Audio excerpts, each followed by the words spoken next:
Welcome back to this series where I describe how we can use lenses to model dynamical systems. In the last video, we saw how we could use lenses to implement Moore machines, which are a basic type of system which takes input, updates its state according to that input, and produces output from that state. In this video, I'll be explaining how we can compose lenses in general, and how this lens composition can be used to change the interface of the system we're studying. You can find a playlist containing all the videos in this series by clicking on the info thing that should appear right now. Again, I learned about this material in David Jasmeyer's book on categorical systems theory, which I've linked to in the description. Okay, so before describing how we can compose lenses, I'll just briefly recap the main definitions so that you're up to speed. So recall that a lens, in this case a lens f#f, the lens goes between two interfaces.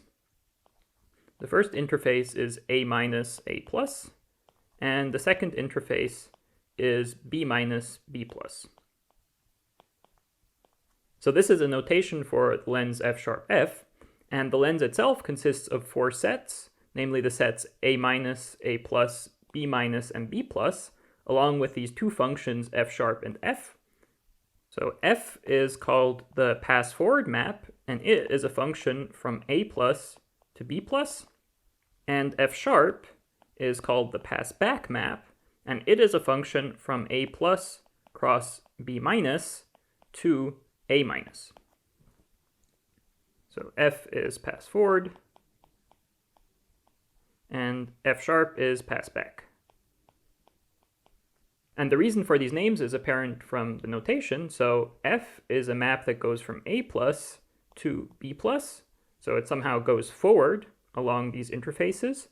And f# takes an element from A plus and an element from B minus and produces from those an element in A minus, so it's somehow going backwards.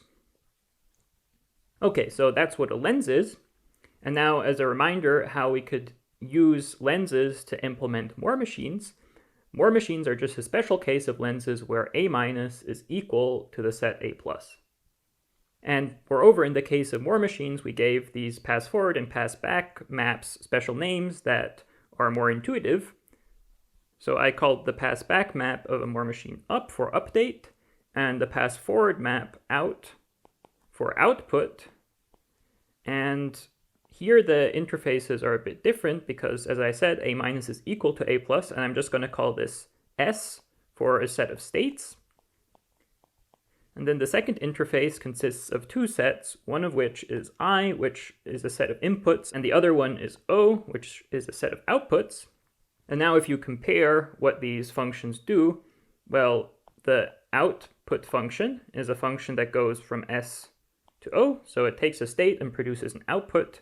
And the update function is a function that goes from S cross I to S. So it takes a state and an input and produces a new state from that. Okay, so in that way, if we set A minus to be equal to A plus, we get a special case. And in this case, this is an I/O Moore machine. All right, so that concludes the brief summary of what we saw in the last video.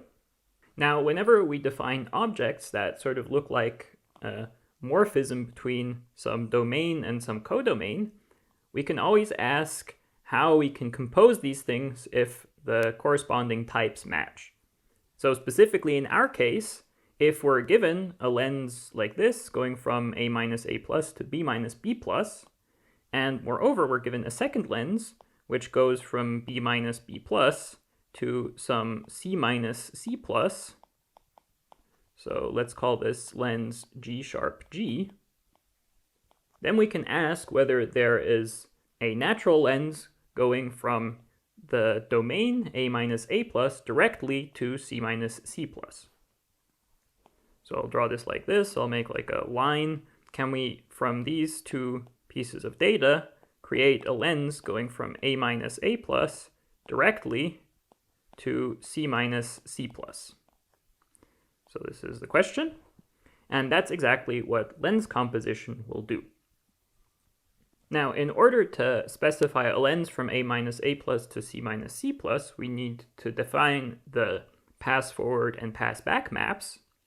So the pass forward map here would be some function that goes from A plus to C plus, while the pass back map will be a function that goes from A plus cross C minus to A minus. Now let's think about what existing data we have if we're given the two lenses f sharp f and g sharp g. So we remember that f sharp is a map going from a plus times b minus to a minus, and f is a map going from a plus to b plus. While on the other hand, g sharp is a map going from b plus times c minus to b minus, and g is a map going from b plus to c plus. Now the question becomes, how do we construct these two functions given that we have these four functions already? So if you want, you can pause the video and think about this for a while, because it's a pretty interesting problem of sort of putting things together in the right way. But if you stare at this for a while, you'll see that actually the second part isn't so difficult, because we already have a function f going from a plus to b plus, and a function g going from b plus to c plus. So the natural thing to do here is just to compose both of those and get a function g after f, which goes directly from a plus to c plus. And that's going to be our new pass-forward map for the composite lens. So in this notation for the lenses, remember that f is a map that goes from a plus to b plus, and g is a map going from b plus to c plus. So if we just go from a plus to b plus and then from b plus to c plus, like one after the other, that corresponds to the composite function g after f, and that's going to be the pass-forward map for our composite lens. Okay, so that's one piece of the data we need to specify for the composite. And now we still need to find a way to construct a function going from a plus times c minus to a minus. This is a bit more difficult because we can't just sequentially compose two of the existing functions in our lenses. However, we can observe that the codomain of this function needs to be a minus, and the only function that we have with codomain a minus is f sharp. So whatever we do, in the end, we'll have to apply f sharp in order to get an element of a minus. Now, what do we need in order to be able to apply f sharp? Well, we need an element of a plus and an element of b minus. Now, we're already given an element of a plus in the element that we're trying to map to a minus. However, we don't have an element of b minus yet. We're actually given an element of c minus. So we need to find a way to convert this element of c minus into an element of b minus. And now you can see that the only function that we have that produces elements of b minus is this passback map g sharp. What does it require? Well, it requires an element of c minus. That's something we have. But it also requires an element of b plus, which is not something we have. What we have is an element of a plus and an element of c minus. So we now need a way to convert either one of these to an element of b plus, and the function that does this is f. So based on this reasoning, you can see that based on the domain and the codomain of this function, we actually don't have really any choice in which of the original data we're going to use. We'll have to use this pass-back map, this pass-forward map, and also this pass-back map. All right, so let's go through this reasoning in a little more detail and construct the function in question. For now, I'll just call this pass-back map we're looking for of the composite. I'll call it h. So what does h do? Well, h needs to take some element of a plus times c minus and produce from that an element of a minus. Okay, so we'll take some element small a plus c minus. This is an element of the set capital A plus times capital C minus, and we want to map it to some element in capital A minus. We already observed that in order to get something in the set capital A minus, we'll need to apply f sharp as the last step. So I can already write that down. We'll want to apply f sharp to something that we have yet to specify. Now, what types of inputs does F# take? Well, it will take an element of A+ and also an element of B-. Now, let's see what we have given. Well, we already have some element of A+, namely this small a+, but we don't yet have any element of B-. But because we already have this element small a+, we can just put that here into F#. We now still have this one gap here, so this gap has to be filled by an element of B-. If we now look at the existing data we have, the only function that produces an element of B- is this map G#. So whatever we do, we'll want to have something and then apply G# to it in order to get an element of B-. So I need a bit more space here. So we'll apply G# to something, and this will produce an element of B-, which we can then feed into F#. Okay, but what does G# take as inputs? Well, it takes an element of B+ and also an element of C-. Now let's again see what data we have given. Well, we have an element of A+, this small a+, and we have an element of C-, this small c-. So this small c- is an element of the set capital C-, so this is something we can just feed G# in the second position. Now the only thing that is still required to apply G# is an element of the set capital B+. Now if we look at our existing data, we don't have any element of capital B+. However, we do have this function f, which takes an element from capital A+ and produces from it as an element of capital B+. Hence, in order to get an element of capital B+, we can apply the function f to our element small a+. And now we've filled in all the blanks in this function composition we've written down here, so that it only uses the existing data we have, namely this element small a+, small c-, and all the functions we've given for F#f and G#g. Okay, so as you can see, getting the composite pass-forward map is pretty simple, but getting the composite pass-back map requires a little more effort, and you get this complicated expression here, which probably the first time you see it is completely unintuitive. Nonetheless, I hope this derivation I just gave convinces you that this is the simplest way you can construct a function with the desired domain and codomain. In fact, if you go through this derivation again, you'll see that at each step we didn't even have any choice in which function we were applying to the given elements. So this definition of h is in fact the only one we could give that produces the right type of function.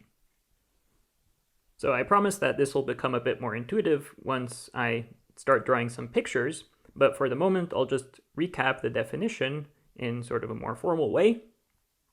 Here's the definition written down properly. So we're given two lenses, one of which I'm calling capital F, which is the lens F#f from before, and the second one I'm calling capital G, which is the lens G#g from before. So if we have two such lenses where the target interface of the first lens overlaps with the source interface of the second, then we can compose them to get a lens going from the source interface of the first to the target interface of the second. And this composite lens, which I'll be denoting capital G after capital F, will have a pass-forward map, which is just the composition of the two pass-forward maps of the original lenses. So in this case, it's small g after small f, and has a pass-back map, which is more complicated. So it maps an element small a+, small c-, to this element here, which uses the pass-back maps of both f and g, and also uses the pass-forward map of the lens capital F. Let's now try to make this a bit more intuitive by drawing some pictures.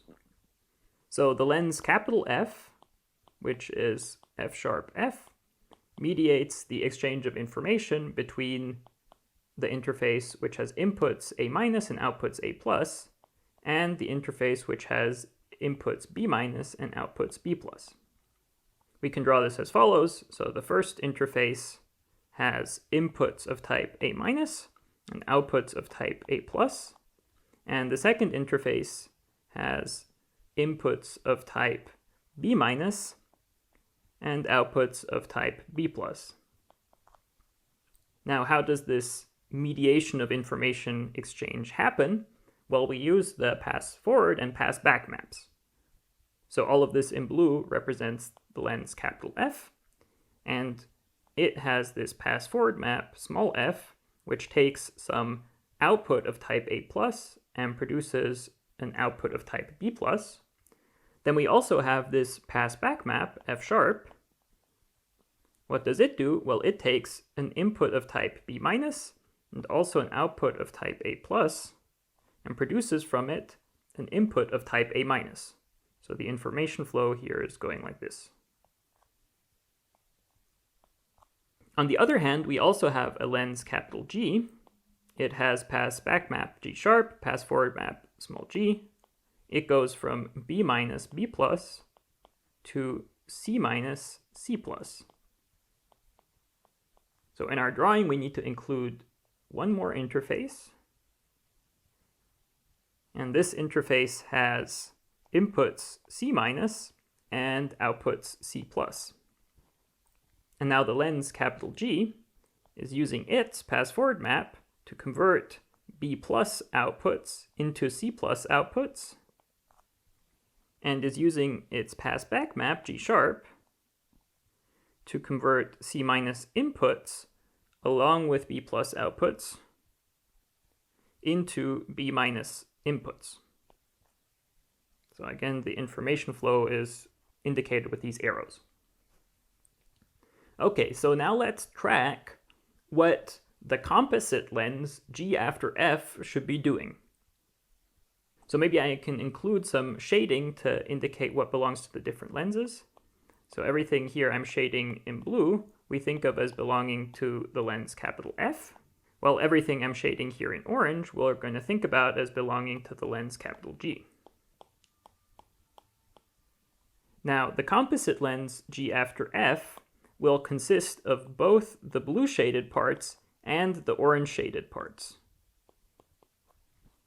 And it basically just uses the pre-existing wiring that we already have from F and G in order to mediate information exchange between the interfaces A-A+ and C-C+. And now we can basically just read off what types of pass forward and pass back maps this composite lens should have from this picture. So we know that the pass forward map of capital G after capital F has to take some output in A+ and produce from it some output in C+. Well, how does it do this? Well, we just need to follow the arrows. So it goes this way, right? So first it uses F to take an A+ output and produce a B+ output, and then it uses G to take a B+ output and then produce a C+ output. So maybe I'll draw it like this. We just have a big red oval here in the composite lens G after F, which takes A+ outputs and produces C+ outputs. And what's in this red oval? Well, it's the function G after F. So this shows that the composite should have pass forward map G after F as we defined previously. Now let's think about this more complicated pass back map of the composite.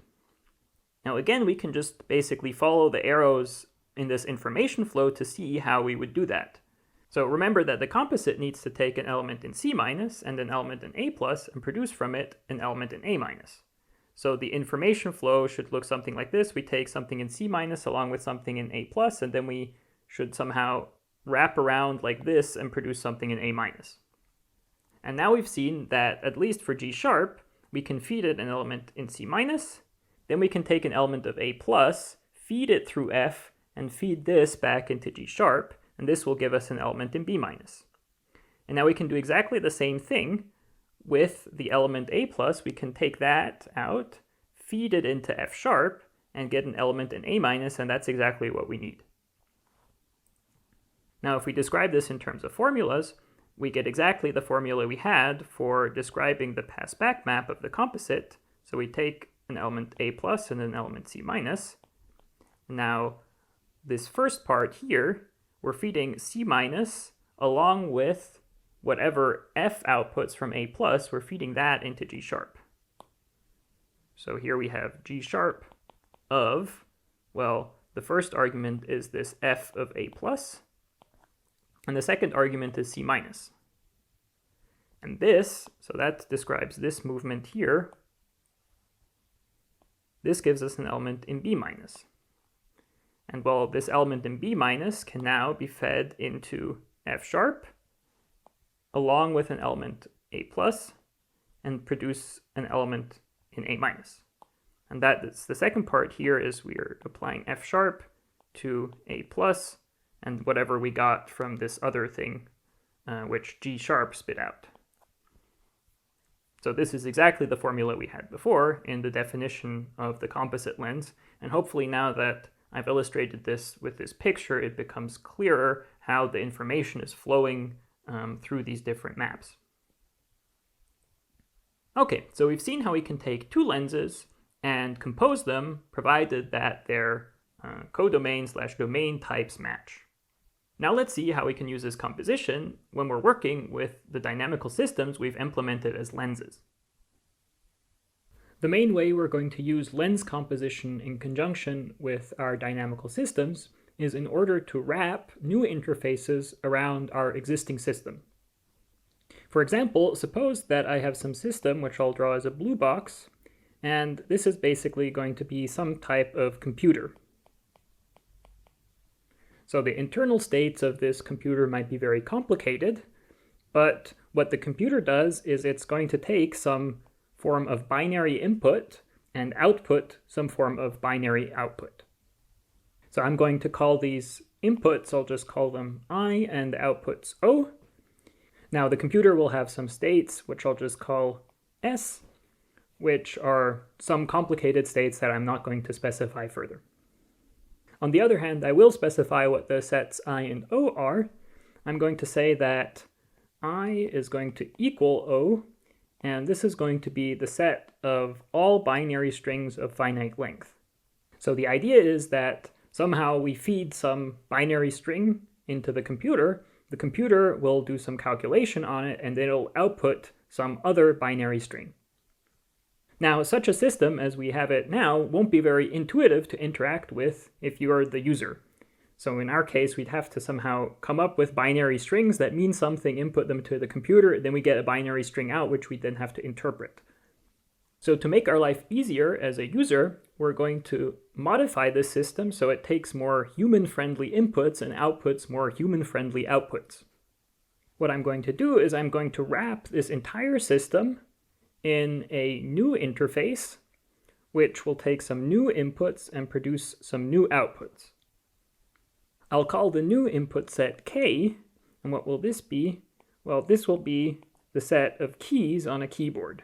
So we have to be more specific here if we wanted to actually write out this set, but just take your favorite keyboard layout and put all of the keys into a set. More generally, we could have this be something like all ASCII characters. On the other hand, as the output set, I'll choose D, which is going to be the set of possible states of some display. So we have some display device. This can have different states. Each state corresponds to some image this display device can display, and that's going to be our set D. Now, what do we need to do in order to translate between our original input-output interface of the computer, which took binary strings and outputted binary strings? What do we need to do in order to translate those to this new interface, which takes as inputs keyboard keys and outputs states on a display? Well, now if you look at this setup, what we need is precisely a lens going between the interface I/O and the interface KD. In other words, we need some way of translating an O output into a D output, and I'll call this function small w for wrapper. And moreover, we'll also need a way to translate K inputs into I inputs. I'll call this function w sharp, again for wrapper. And w sharp will take an input from K and also will take the current output from O. So again, the flow of information is going in that direction, and it's flowing like this. Now, if we were just doing this naively without using our lens framework, we wouldn't necessarily have to have W sharp depending on this current output that the computer is producing.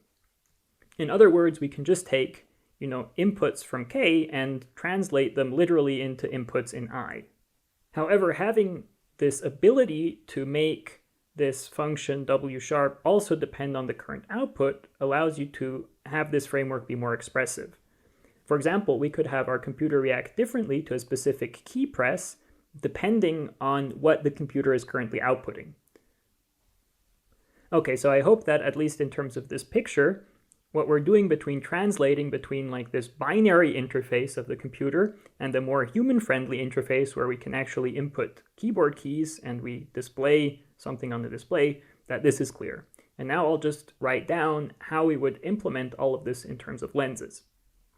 So this blue system that I've drawn, which I've labeled computer, this is going to be a I/O more machine like we saw in the previous video.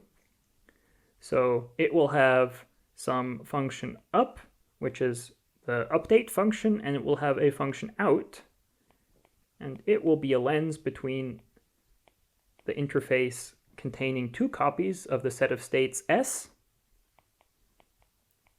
and the interface I/O.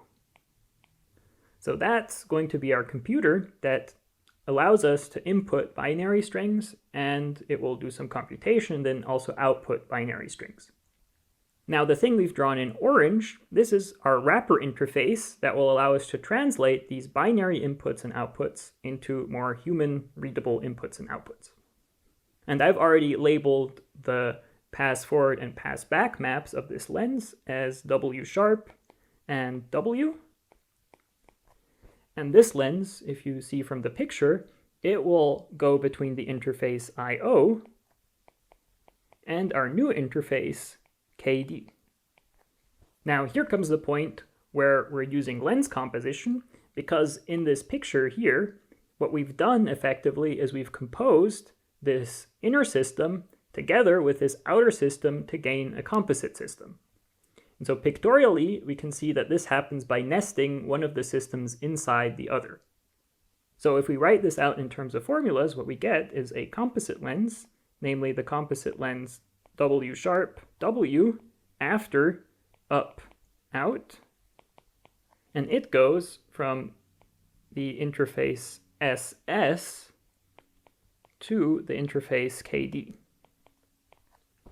And its passback and passforward maps are defined as we saw in the definition of lens composition. So I won't write out the whole thing again here, but just remember that the new passforward map is just going to be W after out, and the new passback map is going to be the more complicated definition that we've seen multiple times so far. Perhaps I can just illustrate this in this picture. So for the computer, we have a output function out, which takes a state S and produces an output in O. And then we have W, which takes an output in O and produces an output in D. So that's the composite pass-forward map. Now for the pass-back map, well, for the computer system itself, we have a function up, which takes an input in I along with a state and produces a new state S. So we have something that somehow takes an I along with the current state and produces something new in S. On the other hand, we have this passback W sharp of our wrapper lens, and it takes an input of K and also an element of O and produces an input in I. Now in the composite lens, what will happen? Well, we take some input in K along with some state S, and then we output whatever the computer is going to output from that state. That's the thing we feed back into W sharp, and then W sharp will give us a new input in I, and that's what the pass-back map will output. Now, of course, I've left all of these actual systems and maps undefined, but in practice, you could think of like actually specifying what the states of this computer are, what happens if you input a certain binary string with a given state, like how that updates the state of the computer, and also how a given state corresponds to an output of the computer.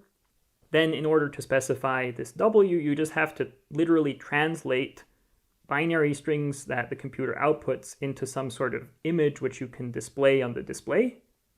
And finally, to implement this map W#, what you have to do is you have to provide for each output that the computer can output. So for each binary string, you have to provide a way of translating keyboard inputs into these binary inputs.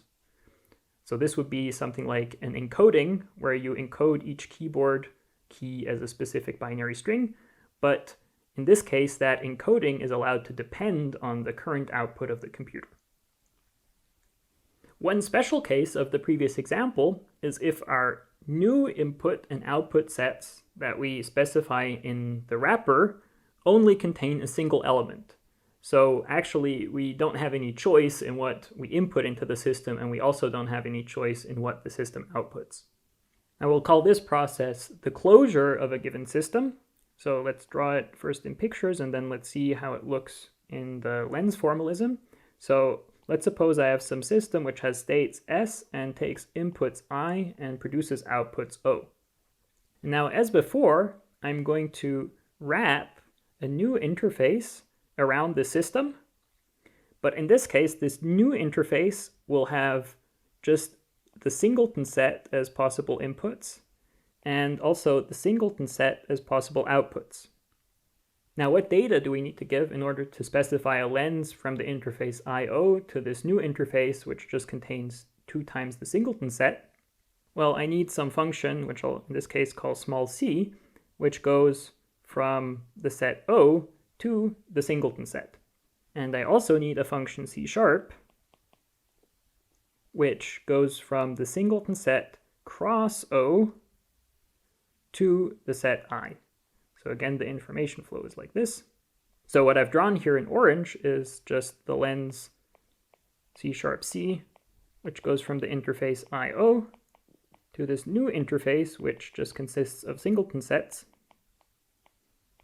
And if we recall the definition for the pass forward and pass back maps, so C is going to be a function going from O to the singleton set, and C# is going to be a function going from O cross the singleton set to I. Now there's 2 things to notice here. First of all is that there's only one function C which goes from any set to the singleton set. So we don't have any choice where we were mapping the elements of O because there's only one element in the target set. So C is already uniquely defined by our choices of the corresponding interfaces, so we don't actually have to specify it. The second thing to notice is that C#, well, it goes from O cross the singleton to I, but O cross the singleton is isomorphic to O itself. So essentially C# is just a function from O to I. All of this just tells us that, well, a lens going from the interface I/O to the interface containing 2 singleton sets is essentially the same thing as a function going from O to I, which I'll call f. Now, a better way to draw this picture and to think about this entire setup is as follows. So we have this system here, S, which again takes inputs I and produces outputs O. And now we've wrapped something around it where we essentially don't have any inputs and we don't have any outputs. Now, not having any inputs doesn't mean that the set of inputs is empty. What it means is that we just have a predefined input and there's only one of them.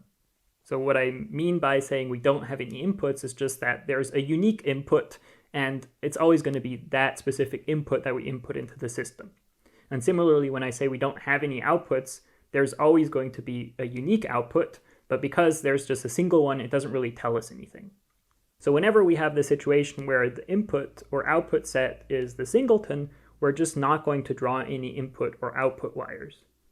Later, we'll see that this makes sense with our graphical notation because the singleton set as an input or output set is actually going to be like the unit element for the tensor product in terms of the inputs and outputs.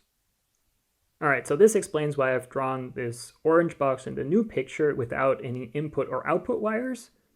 And now we saw that specifying such a wrapper lens that closes off the system is essentially the same thing as just specifying a function f going from O to I.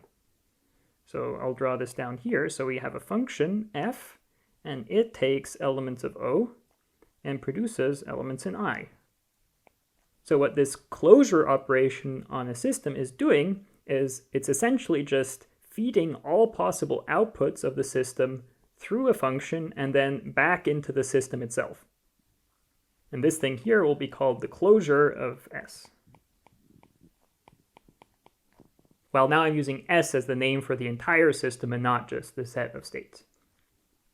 So for example, if we think about this blue box here again as being our computer system from the previous example, which takes binary strings as inputs I and produces binary strings as outputs O, then we can think of this closure as just being a way of converting the output strings into input strings and feeding them back into the computer. For example, you could think of this computer as being some sort of calculator and the inputs as representing, say, pairs of numbers. And what this computer then does is, say, add those two numbers together to produce a new number O. Now our function f, what does it do? Well, for example, it could take one of these output numbers and just duplicate it to produce a new pair of numbers which we can feed back into the calculator and then add them together and so on. Now at this point, it's worth noting that I'm using the term dynamical system rather loosely. So in general, a discrete dynamical system is actually just a map from the set of states to itself. So when people talk about discrete dynamical systems or dynamical systems in general, usually they don't think about these systems as taking inputs and producing outputs. So the way I'm using the term dynamical system throughout these lectures is more general because it actually describes open dynamical systems which can take inputs, process that input in some way, and then produce an output from that. However, as this example shows, whenever you have such an open dynamical system, so this would be the system S here, we can perform this closure operation, and essentially what we get is a closed dynamical system which doesn't take any input and doesn't produce any output. And if you compute what the dynamics of this closure are, they essentially correspond to just a single function going from S to itself. Why is this? Well, if we have our original system, which goes from S to the interface IO, and then we further compose this with this closure operator, which goes to the interface which just contains the singleton sets, then the composite will go from this interface here to this interface here. Now we know that the composite of two lenses will again be a lens. So what we get is some lens going from S to this interface containing the two singletons. And what data does that consist of? Well, we already saw up here that a lens of this form is essentially just a function going from the thing on the bottom left, in this case it was O, to the thing on the top left. So in this case, we're replacing the interface IO here with this interface containing two copies of S. Now, if we use the reasoning from above, this means that a lens of this form here corresponds to a function, in this case I will call it, let's say, up prime, that just goes from S to S. And this means that a system of this form is essentially just a discrete dynamical system in the traditional sense, namely one that doesn't take inputs and doesn't produce outputs. So I hope the fact that we can always take one of these open dynamical systems and translate it into like a standard traditional dynamical system which doesn't take inputs and doesn't produce outputs justifies my use of this more loose terminology. All right, so that's all I wanted to say about lens composition, and in the next video we'll be seeing how we can put two systems in parallel by using a tensor product of lenses.